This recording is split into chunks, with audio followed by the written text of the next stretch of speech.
First of all, Wikipedia, at its best, is simply a general reference tool. So at its best, it is like an encyclopedia, just an online one and a rapidly edited one as well. So all general reference tools should be your starting point, never your ending point.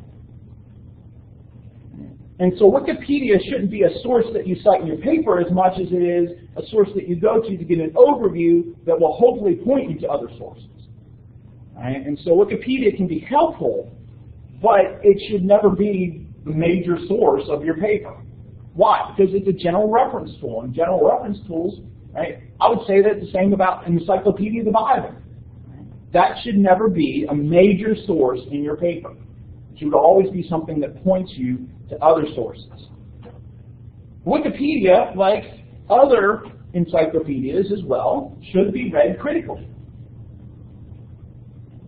So, for example, if you are doing a paper on food laws of the Bible, and you happen to pull off a Orthodox Jewish encyclopedia,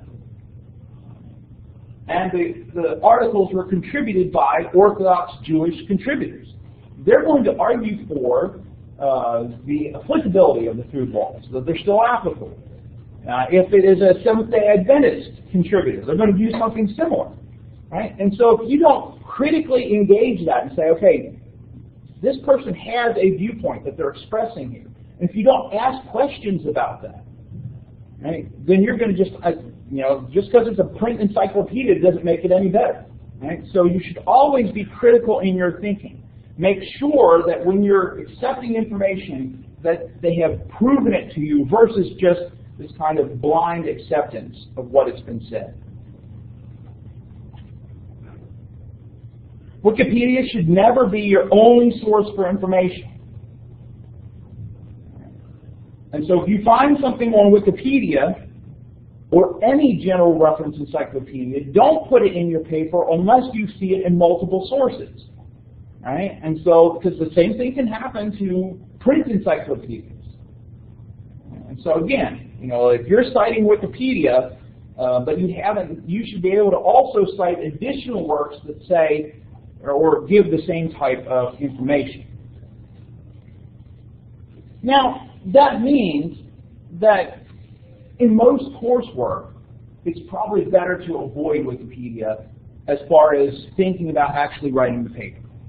Again, certainly not a problem to look it up, get a brief overview quick, grab some resources, right, and move on. But, you need to be kind of careful, especially if you get it and you're kind of procrastinating and it's the night before, because Wikipedia especially can lend itself to plagiarism very easily, cut and copy paste, right? Which is, we'll talk about that in general in a little bit, and not in a couple of weeks. So just be very, very careful with it. If you're going to refer to it, right, just remember its limitations, just like any sort of general reference work. But on the other hand, right, always think that any of the research you do can be perhaps something to help make Wikipedia better. Right? And so if you happen to do your research and you start with Wikipedia and you get this overview and it gives you some sources and you find some other sources and you find out, oh, hey, here's some more information that would help somebody else out. Consider taking that and editing Wikipedia with that. Right? And so, the potential for Wikipedia to be better exists. And so in your work, if you do use Wikipedia and find out, it's really lacking in this one aspect, and then you do research on the topic and you find some information, that's a way that you can help make that tool a better one.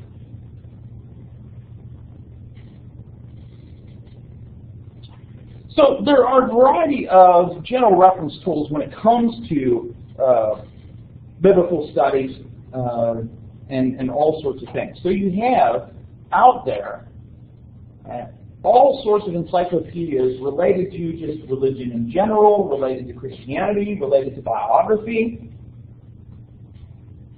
And so if you're doing a specific person, a paper on a specific person, going to something like the Dictionary of Christian Biography, right? Or if it's a North American person, right? North American biography. Right? And so there are a lot of things out there if you want just kind of a general overview of either the subject of religion or Christianity, the history of Christianity, or a specific individual. There are, of course, also a variety of encyclopedias and dictionaries related to the Bible.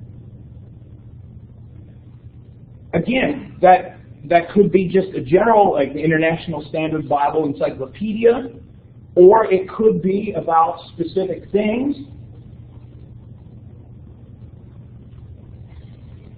A specific topic within biblical studies, and there are encyclopedias and dictionaries about that as well. Works related to archaeology, works related to theology. And so probably, if you're doing a topic, there's probably an encyclopedia where you can find a good general overview of that particular topic. The matter is just kind of thinking through what's going to be the best source. Right? So if I'm doing a person, Encyclopedia of the Bible might be good. Let's say you're going to do a paper on Peter. Encyclopedia of the Bible might be a good place to start, but it might also be better to start with an encyclopedia on Christianity or an encyclopedia on biography. Right? And so thinking about what's available to me, right? Going to the library and just kind of browsing the reference section, or going online and just typing in encyclopedia in the library's catalog and see, okay, what types of encyclopedias or dictionaries do we have? All of those, in thinking about, right, what's my subject, what's going to be the best or the most useful for me to kind of get started with the use of a general reference work.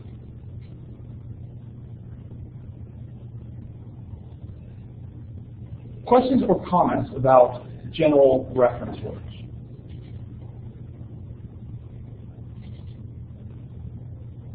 All right, last thing I want to talk about today has to do with the upcoming midterm.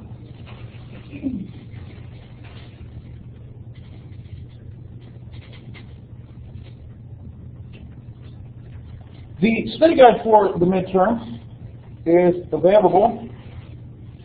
I think I don't have it up. There it is.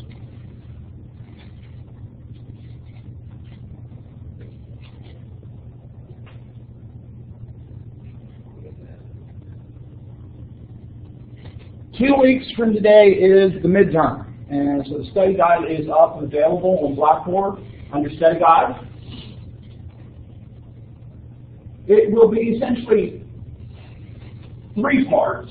There will be a short answer section, some multiple choice, and then an essay. So for the short answer and multiple choice section, it will come from a variety of these terms. Right? So, for example, general reference tools. So there might be, for example, a multiple choice question that kind of describes, right? These types of general reference tools tend to be one volume, focused on definitions. Articles tend to be brief. Which is it? A, dictionary; B, encyclopedia; C, handbook; D, right, something else. Right? And so those kind of things. Knowing what type of general reference tools we talked about today, what they are, the differences between them, what are the kind of things I'm looking for in a general reference tool. Talking about we talked toward the beginning about the differences between biblical theology, systematic theology, historical theology. And a lot of these should be general knowledge types of questions, right? And so, if I might ask in a short answer question, what is a worldview? Well, we have a definition of a worldview, right? So it's going to be general knowledge. So describe what a worldview is. What are the parts of the Christian grand narrative? Right? And so I might, which of the following is not a part of the Christian grand narrative? Creation, fall, redemption, something else. I can't think of what it wouldn't be, but those three are the parts, and so that fourth one would not be even part of it. Right? embedded theology, the difference between embedded theology and deliberative theology, the different theories of translation, right? Literal, free, dynamic equivalent. Right? What are those introductory issues for exegesis? Right? Author, date, provenance, those kind of things. And then also knowing, when I say provenance, what do I mean? Well, where it was written from. Right?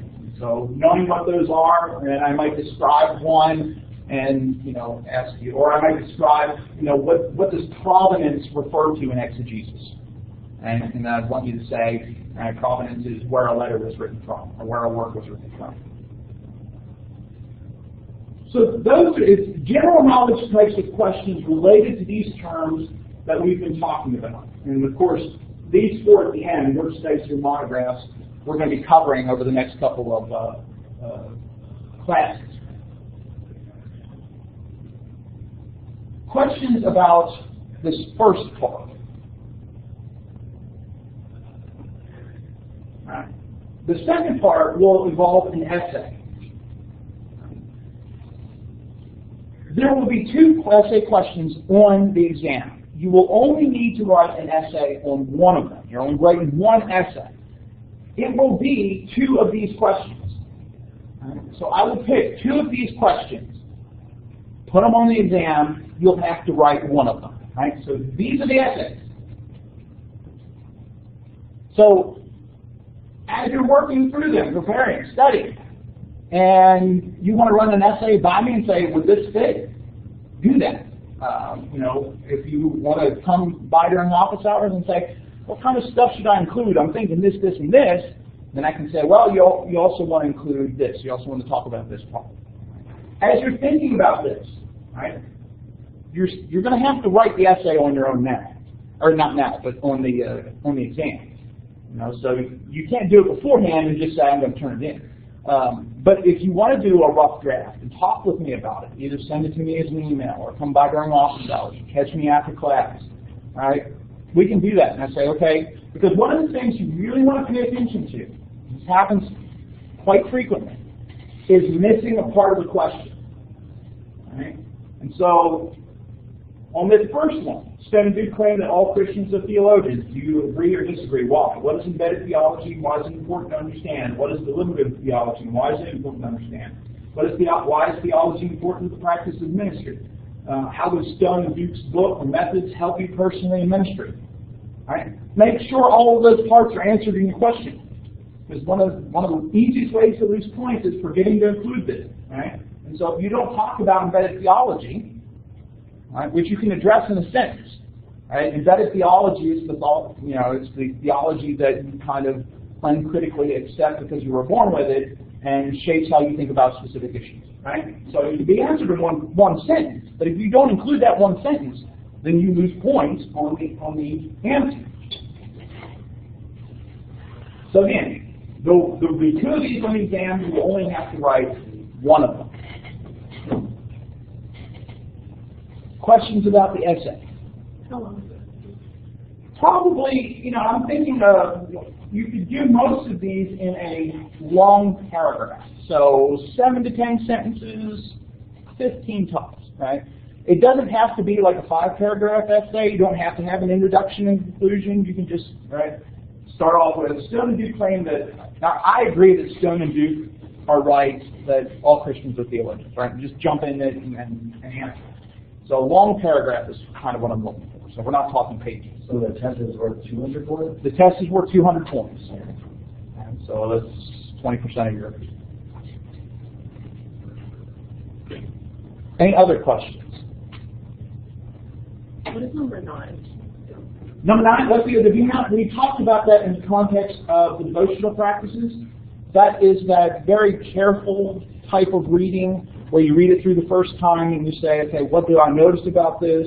Read it through the second time and say, what does this teach me about Christ? And then read it through the third time and say, what should I do now? Right? So you think about what stands out, think about what it tells me about Christ, and then what actions I should do. Right? So you're carefully reading it through using those 3 times. The PowerPoints aren't on Blackboard. I do make because we're recording these lectures, I do have them posted on YouTube. So if there's any of them that you need to go back and check on, just let me know. I can send you the link. I'll try to remember. I'll post the link on Blackboard to the playlist, and that way you guys have access to it as well.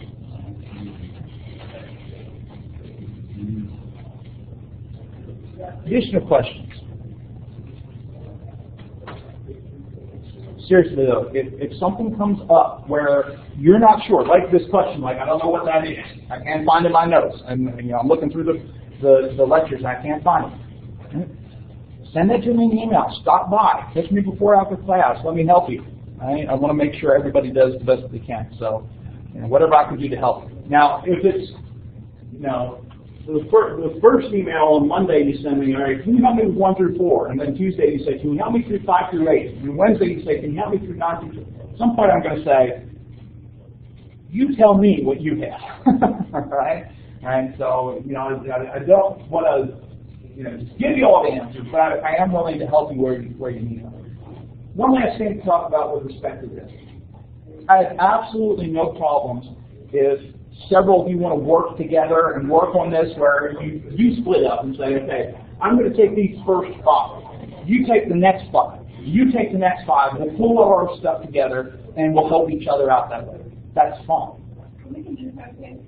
On the test, no. On the test, it's all you. Which means, if you do that, you want to make sure that anything somebody else does, that you review it to make sure it's right. I have had situations, not since I've been here at Faulkner, but in other classes I've taught at other universities, where people work together on the study guide, and they consistently got the one question wrong because whoever was responsible for that one made a mistake, and it affected 4 or 5 people. Right? So if you do work together, just kind of check over, make sure everything's right. Double check with your notes, those kind of things. On the exam day, however, you do have to work by yourself. All right. If you have any questions that comes up, by all means, get in contact with me. If not, have a good weekend, and we'll see you on Monday.